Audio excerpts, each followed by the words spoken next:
माननीय अध्यक्ष महोदय, मंत्री जी से मैंने पूछा था कि इसमें जो ठेकेदार काम कर रहे हैं और जो अनियमितता की गई है उनके संबंध में किसी प्रकार की जो कितने शिकायतें हैं और उसका आधार क्या है जो नोटिस जारी किया गया है। उसमें मंत्री जी बताए हैं कि 2918 लोगों को नोटिस जारी किया गया है। अब नोटिस जो जारी किया गया है उसमें 2-3 दिए हैं। एक तो कार्य प्रारंभ नहीं हुआ है, दूसरा उसमें है धीमी गति और तीसरा है अनुपातिक जो कार्य। अब इसमें मंत्री जी से मैं केवल इस प्रश्न में ये पूछ रहा हूँ कि जो कार्य अभी प्रारंभ नहीं हुए हैं, और मुझे ऐसा लगता है कि प्रधानमंत्री जी के एक महत्वपूर्ण कार्य योजना के अंतर्गत में, जल मिशन के अंतर्गत में इसको स्वीकृत किया गया है, लेकिन उसके बाद भी जिस प्रकार से पूर्व सरकार के रवैया रही है और उसके कारण अभी भी वो कार्य प्रारंभ नहीं हुए हैं, तो क्या इसमें मंत्री जी निर्णय लेंगे इन शिकायतों पर, और निर्णय लेके इसका कोई समय निर्धारित करेंगे कि उसमें क्या जो निर्णय लेंगे तो कब तक इसका समय अवधि थोड़ा बताएंगे? पहला प्रश्न। माननीय अध्यक्ष महोदय, बहुत ही वरिष्ठ सदस्य है माननीय धर्म कौशिक जी, बहुत विस्तृत प्रश्न पूछा है। बहुत विस्तार से जानकारी हमने प्रस्तुत की है।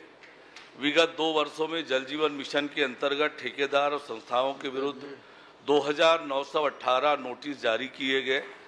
नोटिस किन किन कामों के लिए जारी किया गया और 13 अलग अलग प्रकार के निमित्ता थी, कमी थी, इसके कारण नोटिस जारी किया गया।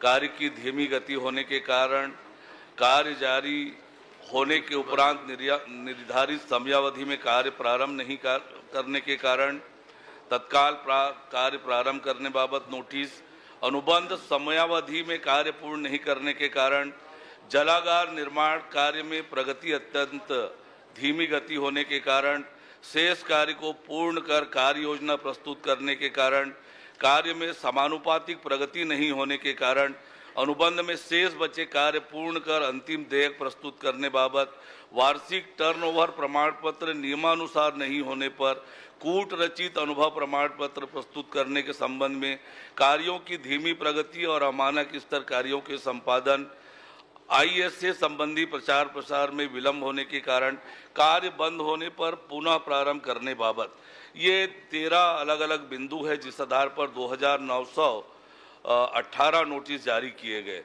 और विगत 2 वर्षों में 72 ठेकेदारों के विरुद्ध 72 शिकायतें प्राप्त हुई। शिकायतों का जांच अलग अलग स्तर पर की गई। जांच में दोषी जो पाए गए संस्था उन पर कार्यवाही की गई।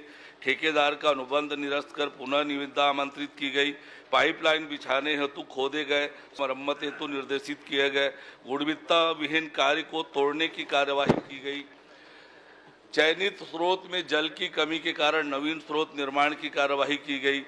निविदा निरस्तीकरण एजेंसी को ब्लैक लिस्ट करने की कार्यवाही प्रक्रियाधीन है। एजेंसी को ब्लैक लिस्ट भी किया गया, एजेंसी को डिबार भी किया गया, एजेंसी को अपात्र घोषित किया गया और शिकायत तथ्यहीन आधारहीन पाए जाने के कारण प्रकरण नस्तीबद्ध किया गया। विगत 2 वर्षों में फर्जी दस्तावेज और अनुभव प्रमाण पत्र, अपूर्ण जानकारी के आधार पर निविदा प्राप्त करने वालों संस्थाओं को 26 नोटिस जारी की गई। आगे कार्य पर प्रतिबंध लगाया गया। एजेंसी को ब्लैक लिस्ट भी किया गया है और एजेंसी को 2 वर्ष के लिए डिबार भी किया गया। अलग अलग एजेंसी को निविदा के लिए अपात्र भी घोषित किया गया और कुछ संस्थाओं के लिए जिला जल एवं स्वच्छता समिति द्वारा अनुबंध निरस्त किए जाने की अनुशंसा की है। ये राज्य स्तर पर प्रक्रिया सब कर चुके हैं। अब क्या प्रश्न है? माननीय अध्यक्ष महोदय, ये तो जवाब में मंत्री जी ने दिया है। कितना व्यापक जवाब आया है, संतुष्ट नहीं है? मैं तो ये पूछना चाह रहा हूँ मंत्री जी से और जानना चाह रहा हूँ कि इसमें जनप्रतिनिधियों ने जो शिकायत किया और उसके आधार पर जांच हुई है और जो आरोप लगाए हैं करप्शन का, भ्रष्टाचार का, वो सही पाया गया है और सही पाने के बाद में केवल अनुबंध निरस्त किया गया, ये कोई कार्रवाई है? उसके बाद उनको फिर भुगतान किया गया है। अब मैं मंत्री जी से एक प्रश्न पूछता हूं मैं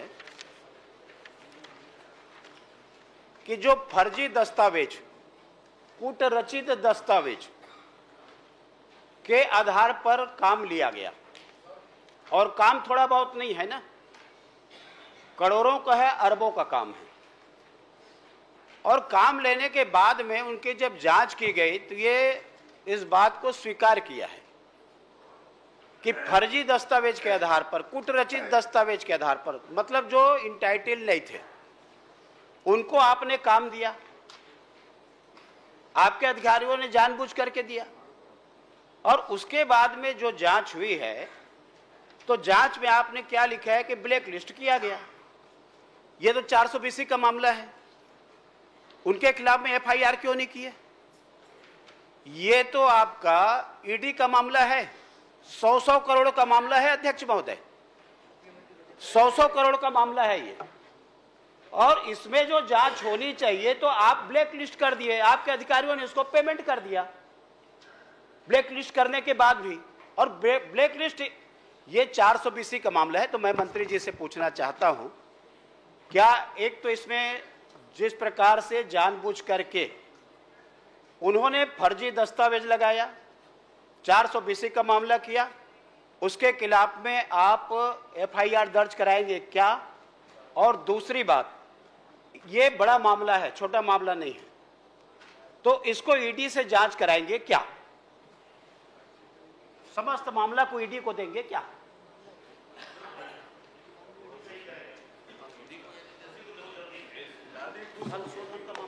फर्जी जाति प्रमाण पत्र के आधार पर जो अभी कार्यवाही प्रक्रियाधीन है, फर्जी शिकायत, फर्जी दस्तावेज, अनुभव प्रमाण पत्र के आधार पर काम प्राप्त करने की शिकायत प्राप्त हुई जल जीवन मिशन को, उस पर प्रारंभिक इंक्वायरी की गई है।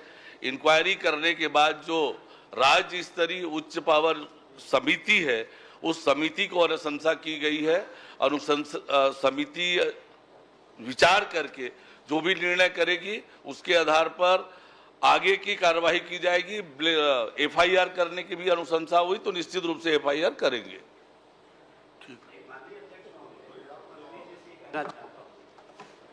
कि आपने स्वीकार किया है कि फर्जी दस्तावेज के आधार पर काम लिए है, तो आपने स्वीकार किया है। अब स्वीकार करने के बाद में मामला आपका अब अभी का नहीं है, मामला पुराना है, कब तक इसको लंबित रखेंगे? मंत्री जी इसलिए मैं मंत्री जी से आग्रह करना चाहता हूं। मंत्री जी ने बता दिया जांच समिति के रिपोर्ट के आधार पर उनके अनुशंसा पर आगे कार्रवाई होगी। ये तो शिकायत को स्वीकार किए है ना, तो जांच भी तभी तो स्वीकार किए। आप छोटा प्रश्न कर लीजिए ना। और जांच ये तो स्वीकार किए, तो स्वीकार किए तो इनके खिलाफ में वो जो टेंडर है, समूह जल प्रदाय योजना के टेंडर थे, जो राज्य की कमेटी के द्वारा स्वीकृत टेंडर थे, तो जो स्वीकृतिकर्ता अधिकारी है उसके पास जांच करके प्रतिवेदन भेजा गया है, और वहां से जैसे ही निर्णय होगा जो भी कार्यवाही करने का, वो निश्चित रूप से कठोर कार्यवाही होगी। जल जीवन मिशन के काम में कोई भी लापरवाही करेगा, कठोर से कठोर कार्यवाही करने के लिए हमारी सरकार प्रतिबद्ध है। बहुत बहुत बढ़िया। कितना कठोरता से बोले हैं, कठोर कार्रवाई, कितना कठोर बोले हैं, आप समझ नहीं पा रहे हो। नहीं मतलब 20 साल बाद कठोर कार्रवाई। नहीं कठोर, मैं तो ये पूछ रहा हूं कि आप समय बता दें, उसमें 2 महीना बताए, 4 महीना, 6 महीना, जब आपको लगे, साल भर लगे, चलिए सुनिश्चित तो हो। ठीक है, यथाशीघ्र बोल